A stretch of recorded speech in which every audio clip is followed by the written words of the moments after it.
It's a great pleasure to be here with you today. Of course, any day out of the White House is a good day for me. I remember the day I graduated from college.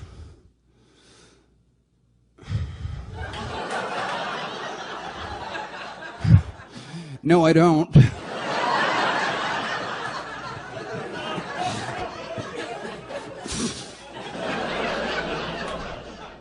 Now, impressionist and comedian Jim Morris. I'm a joker. I'm a smoker. Used to be a midnight toker.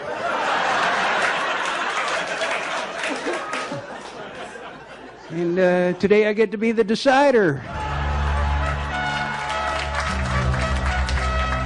Let me put it to you simply, because after all, that's the way things often get explained to me. It's a question of semantics. Now, I've been called a lot of things, but one thing I am not is anti-Semitic. Laura and I celebrate all those holidays. We do. We light the candles on our Hanukkah menudo every year.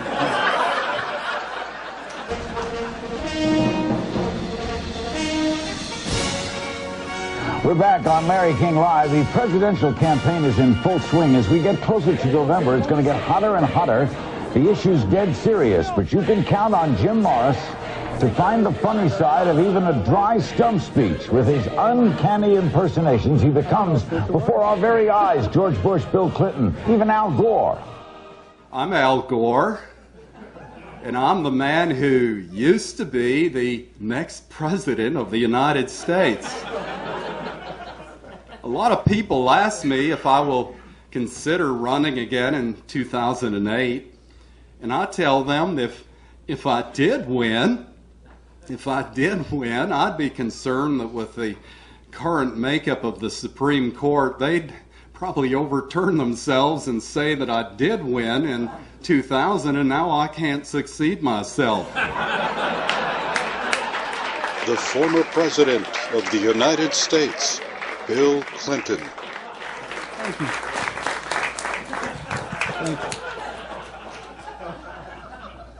Thank you. Thank you. Thank you so much. It is wonderful to be here with each and every one of you.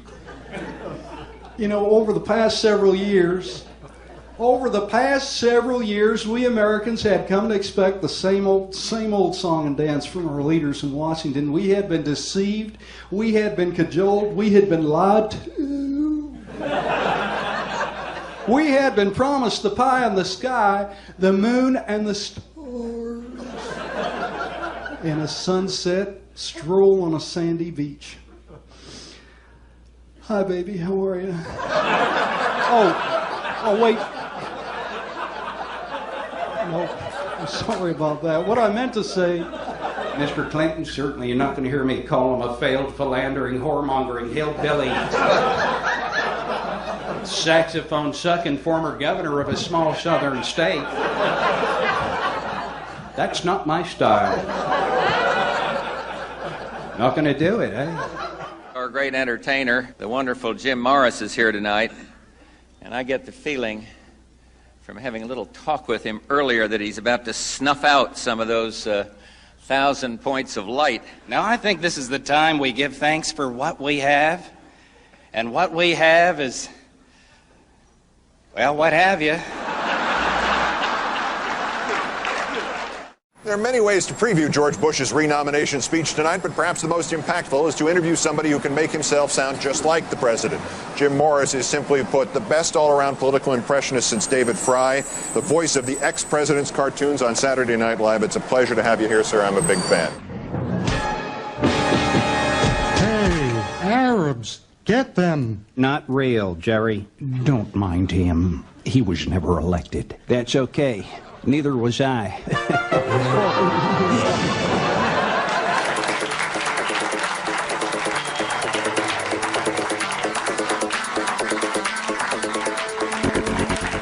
President, what are your thoughts about giving back some of the land to the Native Americans of this country? Do you have any plan or thoughts about that? I'd like to do that, but you know, we can't have casinos popping up everywhere. Talk about a spreading virus. We have to contain that. We have to contain it. That's why we have reservations. How do you feel about the Plan B bill? How do I feel about the Plan B pill? I oppose it. I oppose Plan B because it's still what I call abortion, and unborn humans have rights. That is until they're born, anyway.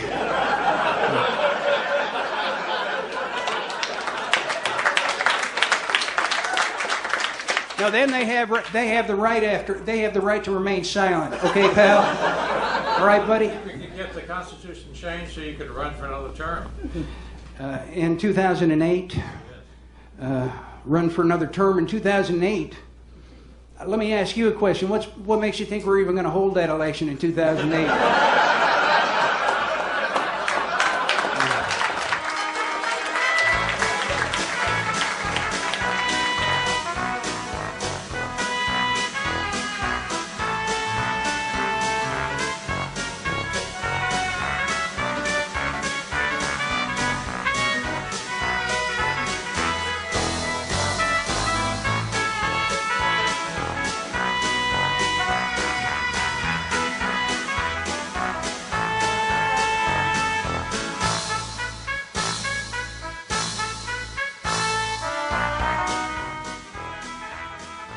Oh, how are you? I love it. This is fantastic. Good to see you. Look at the